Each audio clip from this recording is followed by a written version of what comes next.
Hey guys, today we're going over the new He-Man and the Masters of the Universe series on Netflix, and this time it's not a complete garbage fire. When the news of this show came out, I thought it would be another brain-dead production from Netflix, who apparently can't go a month without releasing something revolting or butchering a beloved franchise.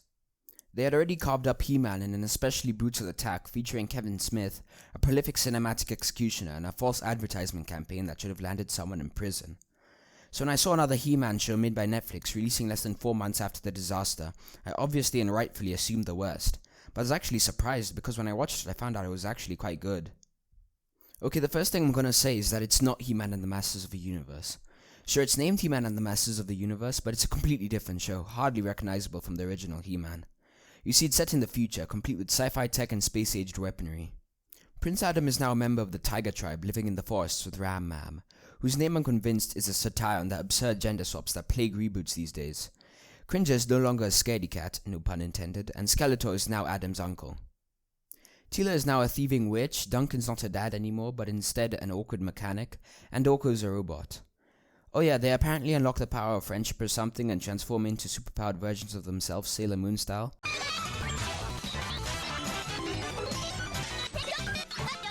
Yeah, that part's a bit annoying because they play the animations constantly every single time they power up. Let's be real, this isn't He-Man and the Masters of the Universe, never was and never will be. This show should be called He-Man, We Got the Power, because it's certainly not a reboot. This may seem a bit nitpicky, but it's important. If you reimagine the whole show, you might as well reimagine the name. It also helps fans differentiate between versions, reboots, and the nature of each show. The writing is much better than I thought it would be. It also has a bit of an advantage because the bar was set ridiculously low from Revelations. The dialogue was really nice, occasionally quite cheesy, though from time to time it made me laugh out loud, which is pretty uncommon. The visuals weren't horrible in my opinion, but sadly if a show is called He-Man and the Masters of the Universe, I expect it to be in 2D animation.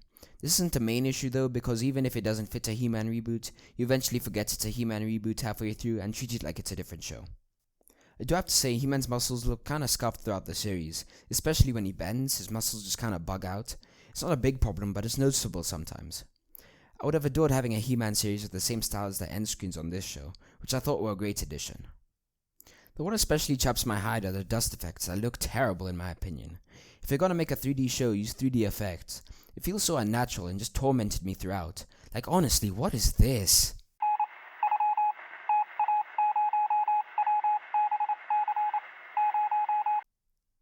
But all things accounted for, the show is fine. It's really not as bad as I thought it would be considering Netflix made it.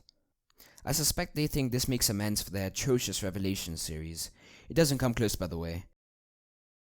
The only real problem with this show isn't its writing or its animation. It just feels like the spirit of He-Man doesn't fit the future vibe or the drastically changed characters. For a He-Man reboot it's not the best, but for a reimagining it's really entertaining. If you happen to have a Netflix subscription, enjoy animated shows, and have too much free time, I'd recommend checking out the first 1 or 2 episodes to see if you can really get behind this series. Maybe you will or maybe you won't, it really just matters on your personal tastes. Well, thank you for your time, check out the main review on showgage.com, feel free to subscribe, peace out.